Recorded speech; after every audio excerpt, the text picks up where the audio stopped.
Article 50 of the Treaty on the European Union describes the process how a member state leaves the European Union.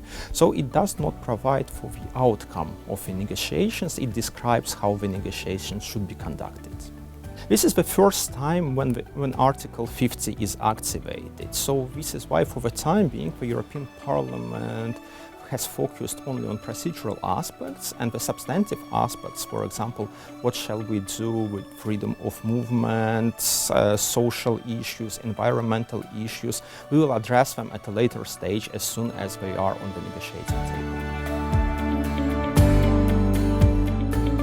As soon as Article 50 is triggered, then the European Council, so leaders of the member states, give a task to the European Commission to start negotiations on the withdrawal of a member state from the European Union.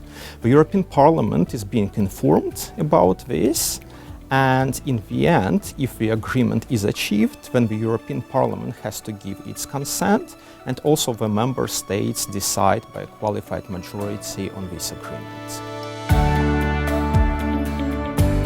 So, if there is no agreement within 2 years after triggering Article 50, then a member state leaves the European Union as it stands. So there is no additional agreement how exactly it should look like, what are the transitional provisions, how the rights of the citizens are protected. If all the member states agree, they can prolong this period of 2 years, but they have to agree unanimously on this. So if any member state objects, then after 2 years, a member state just leaves the European Union. In the negotiations with the United Kingdom, the Greens EFA see three main things to address. First of all, we should make sure that the United Kingdom does not receive any preferential treatment. So if, for example, the United Kingdom wants to ensure the free movement of goods or services, in the same time also the free movement of citizens should be ensured.